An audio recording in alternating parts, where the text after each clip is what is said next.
I became so good at pretending that everything was fine that even the people closest to me thought I was okay. I wasn't.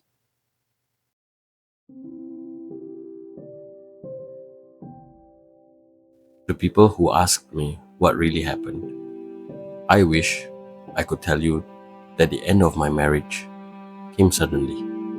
It would have been easier to explain, but the truth is, my marriage did not end in one day. It ended little by little.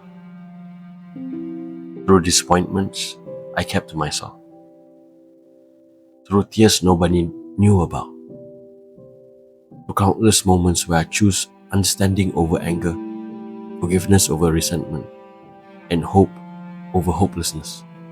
I became so good at pretending that everything was fine that even the people closest to me thought I was okay. I wasn't. I was surviving. People only saw the day I decided to leave. They never saw the years I decided to stay. They never saw how many times I convinced myself that things would get better. How many times I silenced my own pain to preserve peace.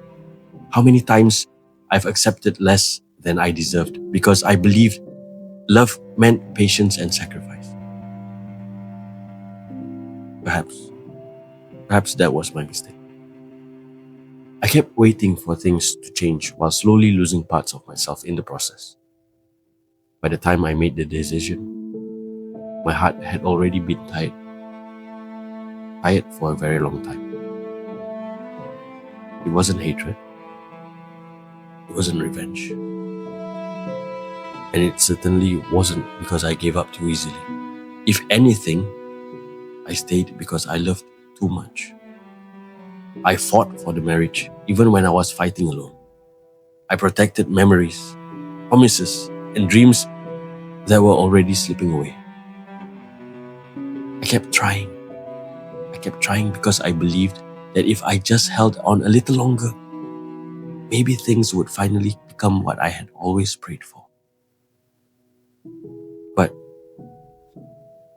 some battles cannot be won by one person, and some relationships do not break because of one big event. They break because of repeated pain, unmet needs, and silent suffering that slowly accumulates over time. People ask me if I regret the years. No, because I know I loved sincerely. I know I gave chances. I know I stayed when many others would have left. And I know I walked away only after I had exhausted every part of myself trying to make it work. I finally learned that choosing myself is not selfish. It is necessary. I no longer need people to understand my decision. Those who have lived through silent heartbreak will understand without explanation. And those who don't, I hope they never have to. By the villain in his story. How long should someone keep fighting before they start losing themselves?